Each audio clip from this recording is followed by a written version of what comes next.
Let's go Death Battle Season 4 ranking! But a peach cannot defeat Tai Lung. You're right, it didn't! Madara's insane 5 steps to defeat Naruto plan has 5 major problems to it.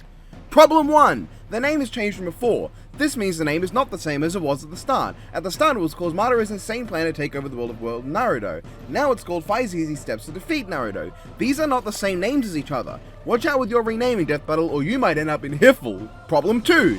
This episode does not have Wiz pausing in the middle for an ad break.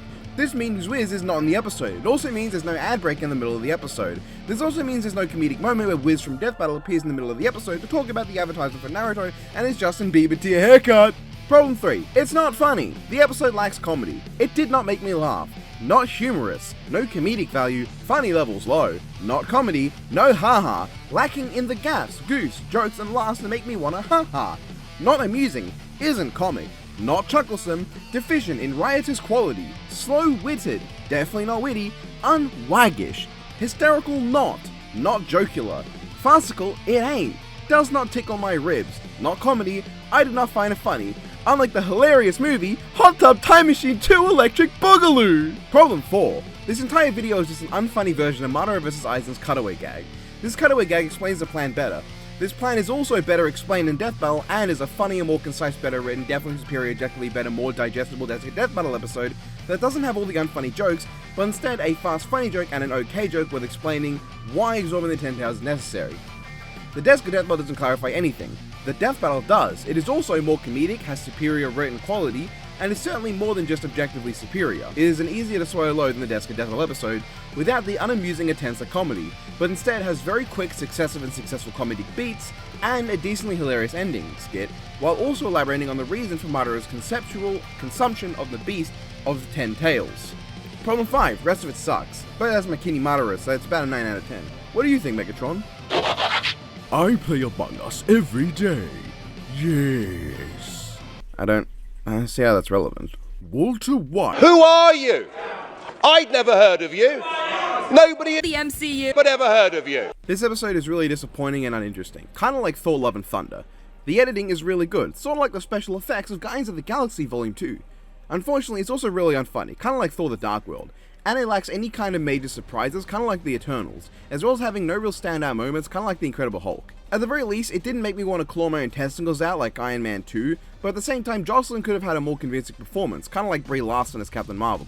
And it didn't really go over the source material too accurately, kinda like Thor Ragnarok, focusing instead on what just the adaptations would have you think, which is pretty similar to Ant-Man. It also just doesn't explain anything, kinda like Batman v Superman. Wait a minute. And in the end, it produces a lukewarm, generally uninteresting film with nothing special to it. Kinda like Iron Fist. Biff liked this episode, then he didn't, which seems fair. He also once said this shit about One Punch Man. One Punch Man is one of, if not my absolute favorite piece of media I have ever seen. Excuse me? Didn't you watch like Mewtwo vs. Shadow and Justin Bieber vs. Rebecca Black after they were made by Death Battle? Ooh, this versus show came out of nowhere. Should we trust it with our entertainment? Yup, nothing sussy Barker about it. I guess Biff was pretty different in his text-to-speech voice days. The guy was kinda analysis ignoring towards the death battles, among some more morally dubious episodes, but then he realized the analysis portions also have some merit to them, should have been reviewed, and learns from his mistakes. That's how he becomes the peaceful and wise Biff we meet in Ruby Volume 5. Right? There I go. I got a bad feeling about this. Well, Disco Death Battle ends up Jedi Force failing to tell any funny jokes, and spends 2 minutes on a pointless tirade, and destroying my ability to enjoy anything. Meanwhile, Jocelyn ends up talking about the Imperial Palace, where an episode of Cartoon Fight Club breaks out during Deska Death Battle. Jocelyn drops the Yoda committed genocide bomb. She's just telling about the time Yoda did a thing, not pretending like this isn't something telegraphed by the video's title. It's not like Jocelyn spent the entire video very obviously foreshadowing that Yoda was going to kill everyone as if that wasn't the title of the video. No, she just does exactly that. To recap, I have a red lightsaber now. I'm not going to kill anyone, that'd be ridiculous. Hey, Nemesis, have you seen my anal, baby? See, the episode kind of sucked. What happens when you pit a man with the power to actually lift the whole 60+ ton tree off the ground against a being with magic crystals? Superman has a ton of absurd powers, and they talk about them in this episode. Just like me, I have insane powers. For instance, I can wash the dishes, I can not dab when people play air horns around me, I can sneeze, and I can write unfunny scripts that nobody laughs at. And like Superman, I have hypnotism glasses. A bad. Whoa! Where am I going? Ah! Yeah, this episode was okay.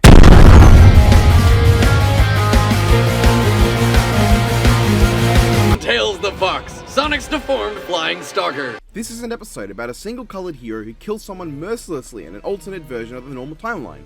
And of course I'm talking about Yoda's successor episode. What do you think I was gonna say? I thought you were gonna tell me you got the money for Mr. Eon. I told you I'm good for it, I just need a few days. Sorry kid, not my problem. Oh god! Ah! Ooh. Well, I'll live. Tails had chosen an episode nobody wanted. It sure was an episode. Locked and loaded. Wait, no, don't! I'm thinking I'm bad, and I'm thinking you're expendable. I know what you must be thinking. Deska Death Battle talked about James Bond because he's the only character in his episode with any interesting topics or theories. Well, think again! Because what if I told you that John Wick's dog was actually alive the whole time? You might be thinking it's improbable, but I promise, when we're done going through all the evidence, I think you'll agree that this theory holds more water than you might have thought. So for those not in the know, at the start of the 2014 blockbuster film John Wick, our lovable hero's dog gets shot by some real bad guys, and Keanu Reeves himself goes out of his way to kill them all. However, as it turns out, it's unlikely this dog truly died. First of all, ask yourself this, do we ever really see the dog die? You might be thinking, of course, the guy grabs it and shoots it, case closed, bullet plus dog equals death. But if you actually watch the scene again, you might be surprised. Nowhere in the scene do we actually see the dog dying. We see it grabbed, and we see it later on the floor, but the scene of it dying is mysteriously absent. We do see John holding the dog later, but nothing confirms the dog is actually dead. Think about it. Wouldn't it be strange if John Wick, a super special butt-whooping action hero with no knowledge on animal physiology or dog biology, be able to identify if the dog was alive just on a glance? For all he knows, the dog could just be injured and unconscious. John lacks the necessary special skills to identify if the dog is really dead. So it's not unreasonable to assume that he just presumed it was without checking to be sure. He might be a master at making people unalive, but not so much doing it with animals. But there's more, ladies and gentlemen. Not only is it incredibly unlikely that the dog is dead based on the lack of evidence that it is, there's even evidence to suggest that it survived the encounter. See, I bought the John Wick Special 4K Edition DVD and ran through a spectrogram to review its source code, and in it I found this link, a link to an unlisted YouTube video. What's this video, you may ask? None other than a video of John Wick actor Keanu Reeves, and what he says might shock you.